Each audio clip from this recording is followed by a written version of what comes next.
السلام علیکم ABN news کے ساتھ میں ہوں فاطمہ توصیف۔ ہیڈ لائنز آپ نے جانی، سب سے پہلے خبر شامل کریں گے۔ قومی شاہراہات پر سموک کی شدت میں اضافہ۔ ترجمان موٹر وے پولیس نے کہا کہ موٹر وے M2 اور M3 پر سموک کی وجہ سے حد نگاہ میں کمی واقع ہوئی ہے۔ شہری غیر ضروری سفر سے گریز کریں، گاڑیوں کی میکینیکل فٹنس کو لازمی بنائیں تاکہ کم از کم دھوئیں کا اخراج کم ہو۔ آنے والے دنوں میں سموگ اور دھند میں اضافہ متوقع ہے۔ شہری گاڑی میں فرنٹ اور بیک پر فوگ لائٹس لگوائیں۔ دھند والی لائٹس کو دوران سفر ضرورت کے مطابق استعمال کریں۔ آنے والے دنوں میں سموگ اور دھند میں اضافہ بھی متوقع ہے۔ آپ کو بتائیں کہ قومی شاہراہات پر سموگ کی شدت میں اضافہ۔ ترجمان موٹر وے پولیس نے کہا ہے کہ موٹر وے M2 اور M3 پر سموگ کی وجہ سے حد نگاہ میں کمی واقع ہوئی ہے۔ شہری غیر ضروری سفر سے گریز کریں۔ سموگ کا روگ۔ آلودگی کے اعتبار سے لاہور آج بھی پہلے جبکہ ملتان دوسرے نمبر پر ہے۔ لاہور شہر کا مجموعی ایئر کوالٹی انڈیکس 857 ریکارڈ کیا گیا۔ محکمہ ماحولیات کا کہنا ہے آئندہ آنے والے ایام میں سموگ کی شرح میں مزید اضافے کا امکان ہے۔ لاہور ہائی کورٹ نے گرین لاک ڈاؤن کے علاقوں میں دھواں چھوڑنے والے کمرشل جنریٹرز چلانے پر پابندی عائد کر دی۔ 3 سالہ بچی نے فضائی آلودگی پر قابو نہ پانے کے خلاف لاہور ہائی کورٹ سے رجوع کر لیا۔ عدالت سیکرٹری ماحولیات پنجاب سمیت دیگر کو نوٹس جاری کر کے جواب طلب کر لیا۔ لاہور، گجرانوالہ، فیصل آباد اور ملتان ڈویژنز کے 18 اضلاع میں 12ویں جماعت تک تعلیمی ادارے بند کر دیے گئے۔ 17 نومبر تک کلاسز آن لائن ہوں گی۔ سموگ کی وجہ سے لاہور، ملتان، فیصل آباد اور گجرانوالہ ڈویژن میں 31 جنوری تک ماسک پہننا لازمی قرار دے دیا گیا۔ دفاتر میں حاضری 50% ہو گئی۔ سرکاری دفاتر میں میٹنگز آن لائن ہوں گی۔ لاہور میں سموگ کی خطرناک صورتحال کے پیش نظر سپورٹس گالا ملتوی کر دیا گیا۔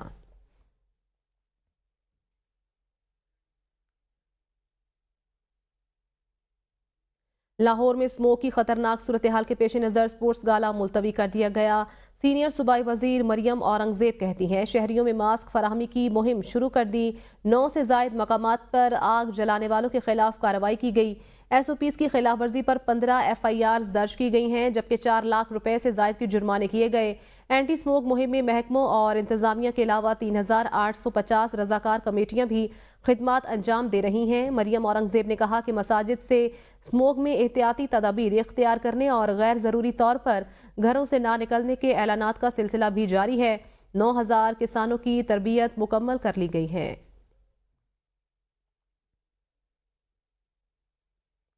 لاہور ہائی کورٹ نے گرین لاک ڈاؤن کے علاقوں میں دھواں چھوڑنے والے کمرشل جنریٹرز چلانے پر پابندی عائد کر دی۔ عدالت نے تحریری حکم میں کہا ہے کہ کمرشل جنریٹرز میں آلودگی کو کنٹرول کرنے والا آلہ آئندہ 7 روز میں نصب کیا جائے۔ آلہ نصب نہ کرنے والے جنریٹرز کو سیل کیا جائے اور جب تک آلہ نہیں لگایا جاتا ان کو سیل رکھا جائے۔ ہاٹ سپاٹ ایریاز سے تجاوزات کو ہٹایا جائے تاکہ ٹریفک رکنے سے آلودگی نہ بنے۔ عدالت نے حکومت کے سموگ کے حوالے سے اقدامات کی تعریف بھی کی۔ تحریری حکم کے مطابق سرکاری وکیل نے بتایا کہ عدالتی حکم پر 100 سپر سیڈڈ کسانوں کو تقسیم کیے ہیں۔ DG ماحولیات کے اقدامات سے بھی ماحولیاتی تبدیلیوں پر فرق پیدا ہوگا۔ LDA کے وکیل نے انڈر پاسز کی تزئین و آرائش سے متعلق انکوائری رپورٹ پیش کی۔ جسٹس شاہد کریم نے گزشتہ سماعت کا تحریری فیصلہ جاری کر دیا۔ شہری ہارون فاروق سمیت دیگر نے سموگ کے تدارک کے لیے درخواستیں دائر کر رکھی ہیں۔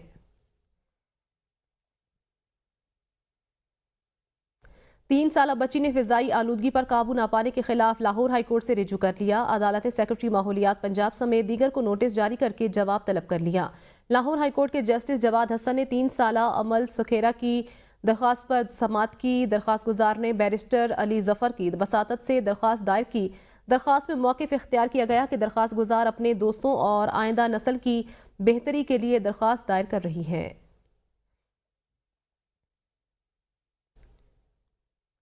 چیف جسٹس یحییٰ آفریدی نے جوڈیشل کمیشن کا دوسرا اجلاس آج طلب کر لیا۔ سندھ ہائی کورٹ میں آئینی بینچوں کے لیے ججوں کی نامزدگی پر غور ہوگا۔ چیف جسٹس کی زیر صدارت ہونے والے اجلاس میں وزیر قانون ضیاء الحسن لنجار بھی شریک ہوں گے۔ اجلاس میں سندھ بار کونسل کے ممبر کو بھی مدعو کیا گیا ہے۔ سندھ میں آئینی بینچز کے قیام کے سلسلے میں جوڈیشل کمیشن آف پاکستان کو طلب کیا گیا ہے۔ آپ کو بتائیں کہ سندھ ہائی کورٹ میں آئینی بینچوں اور اجلاس میں وزیر قانون سندھ ضیاء لنجار الحسن بھی شریک ہوں گے۔ اجلاس میں سندھ بار کونسل کے ممبر کو بھی مدعو کیا گیا ہے۔ آپ کو بتائیں کہ چیف جسٹس یحییٰ آفریدی نے جوڈیشل کمیشن کا دوسرا اجلاس آج طلب کر لیا ہے۔